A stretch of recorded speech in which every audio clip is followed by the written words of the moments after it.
Halo Pak Jan dan teman-teman semuanya. Pada kesempatan kali ini, kelompok kami akan presentasikan tentang bisnis sayur segar di kampung-kampung mendatangkan uang. Yang disusun oleh Denis Krisandi dengan NIM 212214185 dan saya, Sagita Rahayuningsih dengan NIM 212214194. Pada slide ini, kita akan bahas apa manfaat sayur bagi kesehatan. Jadi, ada 4 manfaat sayur bagi kesehatan tubuh. Yang pertama, menjaga kesehatan sistem pencernaan. Kandungan serat pada sayuran hijau mampu menyerap tambahan air dalam usus dan juga mampu menjaga keberadaan bakteri sehat. Lalu yang kedua, menjaga kesehatan mata. Kandungan lutein dan zeaktin pada bayam, kiwi, dan anggur mampu mencegah munculnya katarak pada mata kita. Yang ketiga, mencegah penyakit jantung. Kandungan vitamin K pada brokoli dan asparagus sangat berguna bagi kesehatan jantung. Kurangnya vitamin K dapat mengganggu peredaran darah ke jantung. Lalu yang terakhir, yang keempat, menurunkan berat badan. Mengkonsumsi sayuran hijau secara rutin merupakan solusi yang tepat untuk menurunkannya. Selain kaya serat, sayuran hijau juga mampu meningkatkan metabolisme tubuh karena terdapat kandungan vitamin B seperti pada bayam dan cabai hijau. Slide selanjutnya. Apa sih yang membuat bisnis sayur ini menjadi menguntungkan? Karena sayur sebagai kebutuhan pokok dalam rumah tangga. Itu sebabnya permintaan pasar akan sayur juga sangat tinggi setiap harinya. Baik itu di pasar, supermarket, warung sayur, bahkan di pedagang sayur keliling sekalipun.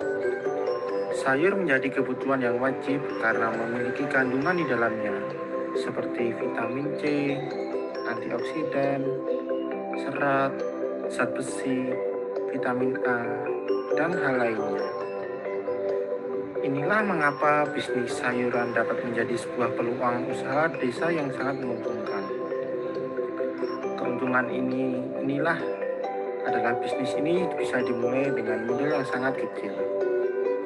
Apalagi jika Anda memiliki lahan sendiri untuk menanam sayur, akan lebih menguntungkan untuk Anda. Oke, pada slide ini aku memberikan tips berbisnis sayuran segar loh. Jadi yang pertama yaitu memilih sayuran sebelum dijual. Sebaiknya kita memilah jenis sayuran yang akan kita jual nantinya. Kita dapat memilih sayuran dengan kondisi baik dan dengan kondisi yang sedikit layu. Lalu kita tempatkan kedua jenis sayuran tersebut di tempat yang berbeda, sehingga kita tetap bisa menjual kedua jenis sayuran tersebut dengan harga yang berbeda. Lalu yang kedua, kemas sayuran dengan baik. Kita dapat meniru kemasan sayuran yang ada di supermarket loh, seperti dikemas dengan plastik wrap atau dengan styrofoam. Hal ini dilakukan agar sayuran tetap bersih dan rapi. Selain itu, mengemas sayuran dengan baik dan menarik juga dapat menarik minat konsumen sehingga bisnis sayuran kita dapat lebih cepat sukses. Lalu yang ketiga yaitu lapak harus selalu bersih dan rapi. Lapak yang bersih dan rapi tentu akan sangat menentukan bisnis sayuran segar kita akan menjadi laku atau tidak. Karena tidak bisa dipungkiri, lapak yang bersih dan rapi juga bisa memikat hati konsumen dan membuat mereka merasa lebih nyaman berbelanja di tempat kita. Tak hanya menjaga kebersihan dan kerapian saja loh, kita juga harus menata sayuran yang akan kita jual nanti dengan posisi dan letak yang rapi supaya konsumen mudah dalam memilih dan mengambilnya. Lalu yang keempat yaitu berikan harga yang bersaing. Jangan berikan harga yang terlalu mahal atau terlalu murah dari harga pasaran. Karena harga menjadi penentu kesuksesan dalam bisnis kita loh, sehingga Anda harus dapat memberikan yang bersaing dengan tempat jualan lainnya. Selain 4 itu, masih ada lagi loh, yaitu memberikan layanan dengan baik, lalu sediakan beragam jenis sayuran. Nah, itu dia tuh tips berbisnis sayuran segar. Jadi pada slide ini kita akan bahas nih jenis-jenis sayur apa saja sih yang banyak diminati. Jadi yang pertama ada jagung. Jagung banyak diminati orang karena memiliki rasa yang cenderung manis. Selain memiliki rasa yang lezat, jagung juga mempunyai banyak manfaat dan bisa dikonsumsi dengan cara direbus atau dijadikan sup. Lalu yang kedua ada brokoli. Karena brokoli memiliki manfaat seperti dapat melawan kanker, detoksifikasi, dapat mengatasi sembelit, mampu meningkatkan kesehatan kulit, menyehatkan jantung, meningkatkan imunitas, dan masih banyak lagi. Lalu yang ketiga ada timun. Timun memiliki banyak manfaat diantaranya yaitu baik bagi usus, dapat dijadikan cemilan, membuat nafas lebih segar, dan dapat digunakan sebagai perawatan kulit loh. Lalu yang terakhir ada kentang. Karena kentang adalah sumber serat yang baik, maka kentang juga dapat bermanfaat bagi sistem pencernaan kita loh. Selain itu, kentang juga dapat mengurangi resiko kanker dan penyakit jantung. Selanjutnya di slide ke-6 ada kekurangan dan kelebihan dalam berbisnis sayur segar. Usaha memang ada kekurangan dan kelebihan. Di sini saya akan menjelaskan. Yang pertama, ada kekurangan berbisnis sayur segar, yaitu tingkat pesaing yang cukup tinggi ini disebabkan karena sekarang banyaknya pedagang sayur di kalangan kampung-kampung yang terkadang membuat penjual satu dengan yang satunya saling bercekcok sehingga membuat daya saing meningkat. Yang kedua, ada kelebihan berbisnis sayur segar. Tentunya kebutuhan nasi sayuran sendiri menjadi bahan pangan utama di Indonesia. Hal itu disebabkan karena kandungan nutrisi yang ada di dalam sayuran sangat banyak, seperti vitamin C, antioksidan, serat, zat besi, dan vitamin A. Hal ini sangat menjadikan keuntungan yang besar bagi para pedagang sayur, karena mengingat kebutuhan sayur sekarang menjadi banyak dan diminati.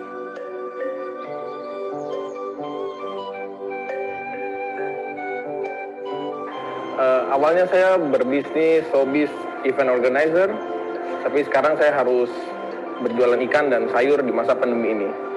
Mungkin untuk teman-teman yang sekarang lagi kebingungan gitu ya, yang bingung mau usaha apa, bingung mau kerja apa, saya bilang berwirausahalah.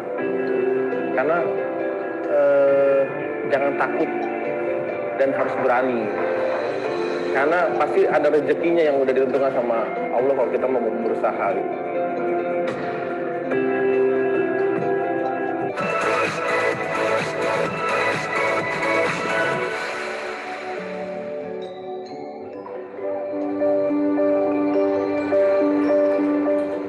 Halo, saya Muhammad Rizky, saya pemilik Sukiji Mart. Awalnya saya berbisnis showbiz event organizer, tapi sekarang saya harus berjualan ikan dan sayur di masa pandemi ini.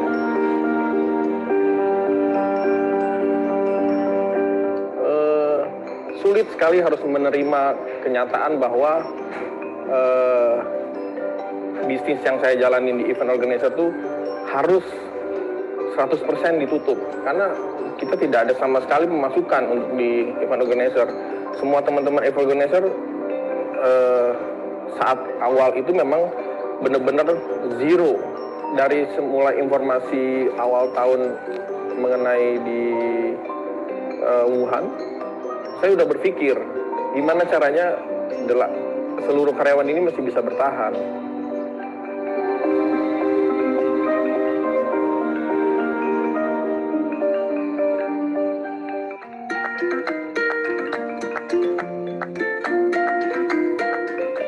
Satu minggu saya jalan keliling di Jagakarsa sini, kok saya lihat tukang sayur kok rame ya, nggak ada yang sepi saya bilang. Wah, terus saya mikir, kenapa nggak saya coba jualan sayur ya? Tapi gimana caranya ya?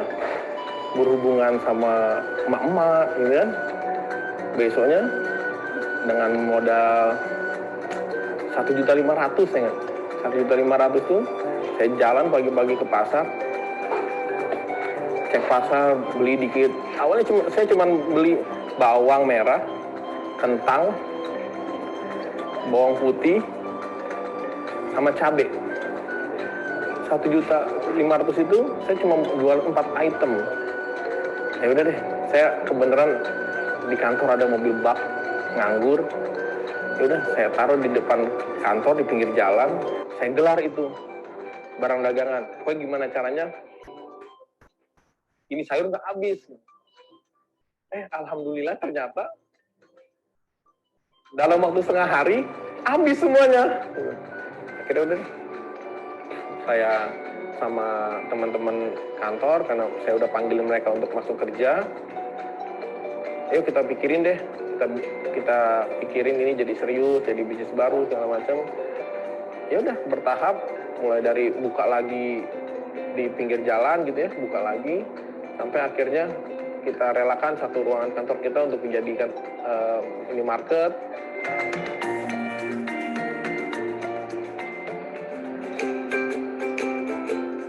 Ya awalnya sih kagok juga kan, kaku lah ngelayanin orang ya kan, jualan sayur, suka lupa harga kadang, belum kenal semua sayuran juga kan. Jadi ada yang nanya sempat salah juga gitu. Dibanding dari kerjaan ya, karena kantor juga kerjaan nggak ada kan, sepi banget kan namanya gitu kan. Bos bikin kayak gini ya alhamdulillah.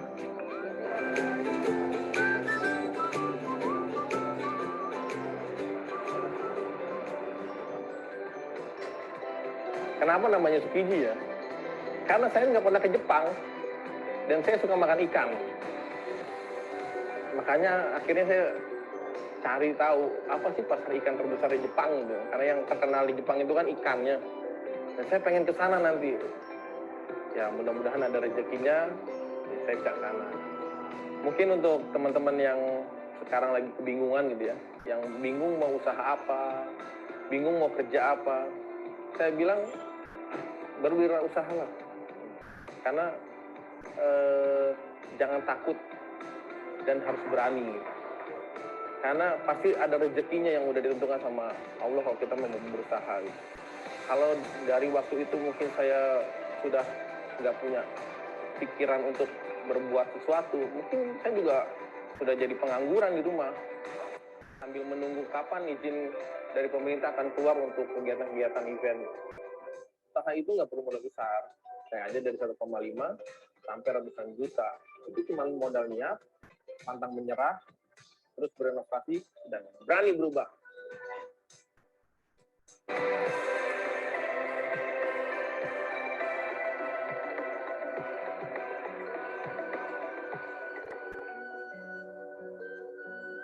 Sekian presentasi yang dapat kami sampaikan. Jika ada salah-salah kata, kami mohon